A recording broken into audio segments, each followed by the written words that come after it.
మా బిడ్డకి 2016లో టీబీ వచ్చింది. ఆ టీబీ మందులు వాడడం అనేది తగ్గిన తర్వాత గడ్డలు వచ్చింది.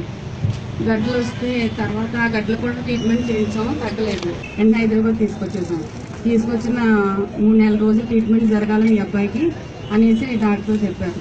అలా ఆ టెస్టులు ఈ టెస్టులు అన్ని టెస్టులు మొదలుపెట్టి తర్వాత మీ అబ్బాయికి ఇలా క్యాన్సర్ అన్నారు. తక్షణమే మేము అల్లిపోయి గుండెలు జారిపోయినట్టు బాధపడి ఎంతో బాధపడితే ఆ క్షణంలో మాకు డాక్టర్ ఉమ్రాలిసా గారు గురువు గారు ద్వారా ఈ ట్రస్ట్ అమృత ట్రస్ట్ వారు మమ్మల్ని ఆదుకుని ఎంతో చేయూతనిచ్చి, మాకు ఇక్కడ బంధువులు కానీ ఆత్మీయులు కానీ ఎవరూ లేరు, వీళ్ళే మాకు బంధువులయ్యి ఆత్మీయులయ్యి మమ్మల్ని ఎంతో ఆదుకుని మాకు అన్ని రకాలుగా ధన సహాయం చేసి ఆదుకున్నారు. తర్వాత కీమోథెరపీ జరిగినా మా పిల్లోడికి దగ్గు ఆయాసం తగ్గకపోతే మళ్ళీ టెస్టులు మొదలుపెట్టారు. ఎంఆర్ఐ స్కాన్, సిటీ స్కాన్ ఇవన్నీ చేసిన తర్వాత మళ్ళీ బ్రాంచోస్కోపీ చేయాలని చేసి తర్వాత మీ అబ్బాయికి ఉపరితిత్తులో గడ్డలు ఉన్నాయన్నారు.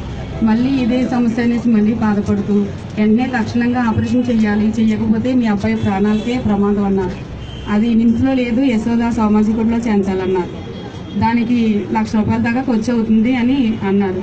మా దగ్గర అంత డబ్బు లేదు అని బాధపడ్డాం.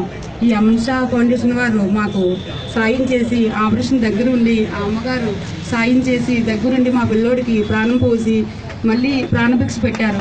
మేము ఈ రోజు ఈ రకంగా ఇక్కడ నుంచి మాట్లాడుతున్నానంటే దానికి కారణం ఆ అమ్మ మమ్మల్ని సహాయం చేయకపోతే ఈ రోజు మేము ఇక్కడ నుంచి నా బిడ్డతో నేను మాట్లాడలేను.